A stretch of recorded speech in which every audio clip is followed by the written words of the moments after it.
Hey there, you guys. So a couple days ago, I made a video on the channel, pretty much talking about the rumored PlayStation Showcase that's expected to happen at the end of this month, and what to expect to see if they hold that showcase. But then it dawned on me: why am I talking about a rumored showcase when Xbox has already announced their showcase? We know in June that they're gonna have their Starfield showcase. We know they're gonna have their regular Xbox developer showcase. So why don't we go through and see, hey, what can we expect from Xbox? And one of the things that started getting me hyped, and I know that's a bad thing to do when you talk about Xbox, no offense, but it's dangerous to hype for Xbox. But I'm gonna do my best to try to hype for Xbox, because even though I do not like Phil Spencer, even though I do not like the management team at Microsoft, I like the developers, and I feel like if we're gonna hold Phil Spencer to his truth, right? He says he doesn't want to interfere with the development and the creativity of these games and their developers. So maybe, and hear me out on this one, maybe this works. Maybe these developers, because they're not held back by any limitations, can go balls to the wall and make some of the craziest, funnest things ever. Only time will tell. Anyways, you guys, let's go over studio by studio all the games that could be shown or potentially could be kind of rumored, etc. My name is Christian. If you enjoy this kind of video, do me a favor and like the video. Please consider subscribing because it does help me out tons. And without further ado, let's get into this Xbox showcase. First studio I want to talk about is 343. 343 is the studio behind Halo Infinite. They're pretty much the people who took on the mantle after Bungie left. And there's a lot of controversy about 343. Personally, I think they've ruined Halo. That's just my opinion. But with Halo Infinite, they do have the groundwork for what is a great Halo game. I think they can reuse those assets and retool them in different kind of games. So back on the Xbox 360, you had Halo 3. And then you had Halo ODST, Halo Wars, different games reutilizing a lot of those assets. I feel like it's time that 343 kind of considers their options now. Alright, the next Big Daddy studio that I desperately want to talk about is the Coalition. The Coalition are the people who brought us Gears 5. And if you've been playing Xbox since Xbox 360, you remember those awesome trailers of Gears of War that got you super hyped and probably convinced you to get the Xbox 360. Because honestly, when it came time for me to pick a console, I picked the 360, and Gears of War was one of those games that sold me on Xbox. And I feel like Xbox has three main brands, right? They have Halo, which is a dumpster fire right now. They have Forza, which is great, but it's not really marketable as a brand. And then you have Gears of War, which they have yet to actually ruin Gears of War yet. So here's hoping Coalition can deliver like Gears of War 6 and it'd be amazing. Alright, let's talk about a fun studio, and this is Compulsion Games. They're the minds that brought us We Happy Few, and they're a fun, creative kind of developer. And I feel like this is kind of the development team that, if left alone, can make some pretty cool stuff. So the rumor has it right now that their game, their project Midnight, is in an alpha build. It is playable currently, and they could kind of like figure out more about what they're trying to do and any bugs, etc. So they should be drawing near on at least being able to show more of a trailer of whatever this game is. The only thing that we know kind of is that it's a third-person action title that's set in a dark and fantastical world. I don't know exactly what that tells me if I want to buy this game or not. So I think now is a good time to kind of show a trailer, at least a teaser trailer on what Compulsion could be working on. Alright, one of the funnest studios underneath the Microsoft brand is Double Fine. These are the people that brought us Psychonauts 2, which a couple years back, I don't know if you guys know this, was actually a contender for Game of the Year. It's a very quirky, fun style development team. And pretty much since Psychonauts 2, they kind of separate into different groups within Double Fine to start working on multiple smaller projects. And I'm assuming this is a good time where they release one of those smaller projects. And we can say a lot about Xbox, but one thing that Microsoft does super well is make these kind of smaller titles that review insanely well. Things like Pentiment, things like Grounded, things like Hi-Fi Rush. So I'm very excited to see what Double Fine can come up with, because this is a developer that left unattended, I believe can make some awesome games. The next studio we're going to talk about is id Software. They're the people behind Doom. Now, Xbox has had a weird thing where they acquire studios that are known for making one style of game and then they pivot to make Redfall. And I hope they're not doing that with id Software. I hope the next thing out of id Software is Doom whatever, Doom Forever or whatever. I think do not ruin the name of id Software because they've been on a roll with things like Doom Eternal. Let them keep pushing that at least for their first game. That way people can feel safe with Microsoft owning id Software.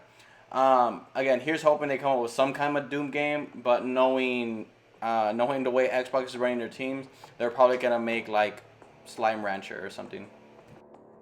All right, now let's talk about a studio that we know what they're making. This is the Initiative. The Initiative is currently working on Perfect Dark. Now, I know a lot of people have a lot of core memories with Perfect Dark back on the N64, but I played it back on Xbox and I was not a fan of the sequel to Perfect Dark as much as I liked the first one. This is a game that really, if we want to really talk about it, people really only talk about the one game on N64 and how much they love that one. So I think you have two options when you attack Perfect Dark. You either try to recreate the N64 model, which, let's face it, today in modern gaming does not hold up. So all you would really be doing is attracting older people who remember the N64 days. Or plan B, and this might piss off some people who are excited for Perfect Dark, but Perfect Dark isn't a brand name anymore. It's not a thing that people really know as far as like people who've been gaming like currently. So what you do is you kind of recreate this game. This is an open wheelhouse for you to do kind of whatever you want. I mean, yeah, sure, you gotta have Joanna Dark. You gotta have some of the staple things that Perfect Dark did back then. But you really have a blank canvas right now because a lot of people don't know what Perfect Dark is. So kind of have fun with it. The next developer is In Exile Games. They make the Wasteland style games. They're an RPG developer, and they pretty much, before they were acquired by Microsoft, were already working on an RPG like cyberpunk game for current gen. So I feel like it's a good time for them to kind of show off something about this game. We don't know much about what it is, and honestly, I've never played a game from In Exile, so I don't know what to expect from them. But I'm open to anyone coming through and being the developer to save Xbox right now. And I feel like there should be some kind of hunger and some kind of ambition behind the scenes with the developers saying, if it's on us to kind of make or break Xbox, we're going to be the developers that make Xbox. All right, let's talk Machine Games. Machine Games are the people who made like the Wolfenstein series, and I remember playing Wolfenstein New Order, and I liked it. It's a good game, and I feel like this is another example of Microsoft acquiring a studio and putting them to work on something that's different than what they're used to. So the current game that they're working on is an Indiana Jones game, and we only have like a very small teaser trailer of that. So I feel like if you teased us, it's time to start giving us some information, give us some gameplay, give us some cinematic, something. And I feel like now with the Indiana Jones movie coming out currently, it is a good time, if any, to drop and kind of line up with the hype of indie. Just because, I mean, there's not a lot of times where Indiana Jones is hyped up anymore these days. I like Indiana Jones. I've been watching it since I was younger. But I know a lot of newer people don't really know who indie is. So if there's any time to kind of drop an Indiana Jones game, it's gonna be this year or next year. Like this, but your window from hype is slowly shrinking the further away you get from that movie. So a lot of people like to say Starfield is the make or break moment. I do feel like there is one game, one developer out there that can also help bolster up Xbox.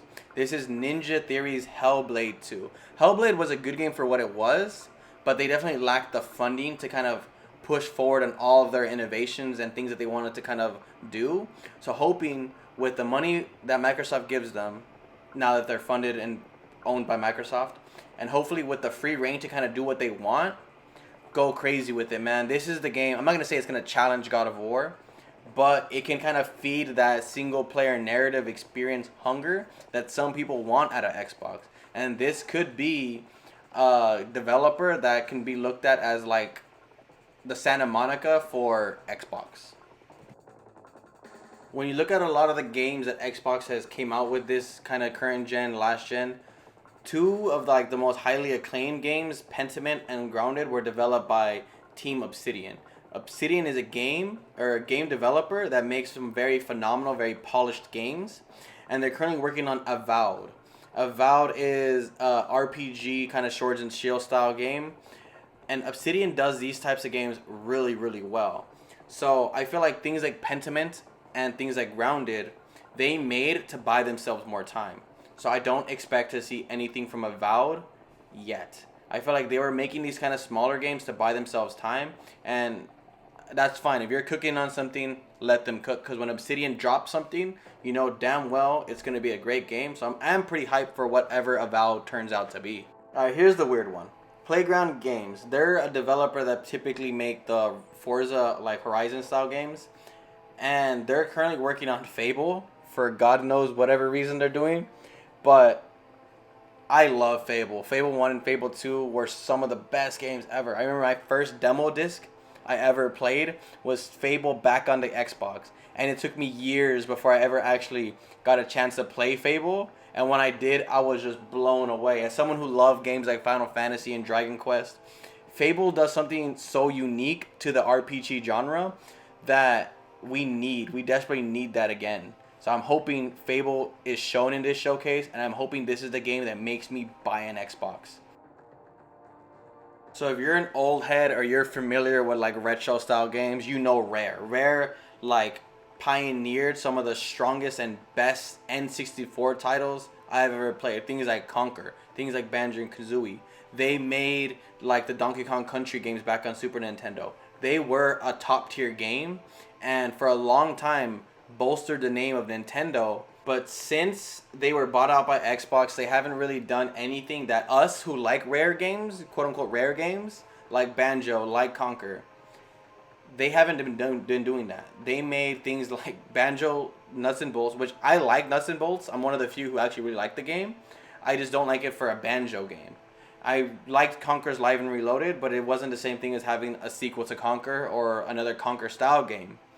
And then they made Sea of Thieves, which I've never touched. And nothing about Sea of Thieves made me interested, so that's pretty much what they've been working on for like the last couple years. Anyways, bringing us to what Rare is working on today. Currently, Rare is working on a game called Everwild, and I have no idea what this is, but I'm excited. I'm kind of. I don't know what it is, but it looks kind of interesting. So hopefully Rare is just cooking on something great. Alright, this brings us to Undead Labs. They're the people that bring us like State of Decay. And they were announced that they were working on State of Decay 3 kind of a while back. And I've never played State of Decay, but I know a lot of people are really hyped for State of Decay 3.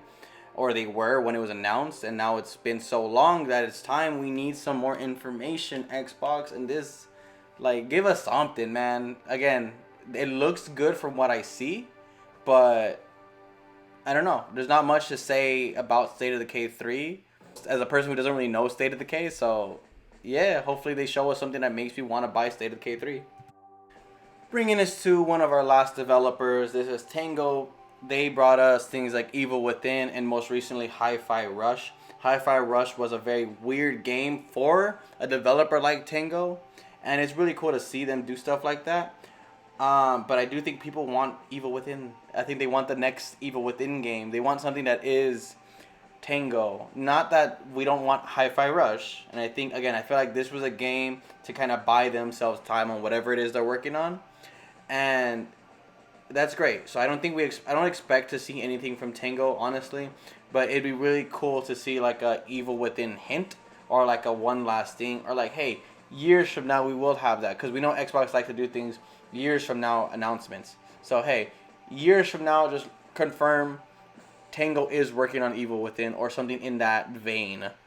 I didn't mention Turn 10 because we know they're working on the next Forza game. We're going to see an announcement for that as well as like a release date. So, I mean, that's just a given. If they don't give us Forza release date, Xbox is in deep trouble. So I think we're getting a release date. They're going to hit that. And Forza is going to be a great game that's going to save Microsoft this year, but it's not going to save them long term. Those are my thoughts on what I expect to see, what I hope to see. Man, Xbox is a lot of studios, so they gotta be working on stuff, man. They gotta release some stuff. So hopefully a lot of these hit. Hopefully a lot of these kind of drum up some hype again and some kind of good word for Xbox. Anyways, let me know down below, guys. What are you excited to see from an Xbox showcase? Do you think Xbox is done for? Like, you think even if they showed a showcase, it's not gonna do anything to kind of bump up the brand of Xbox? Who knows? Anyways, I'll see you guys in the next video. Yeah.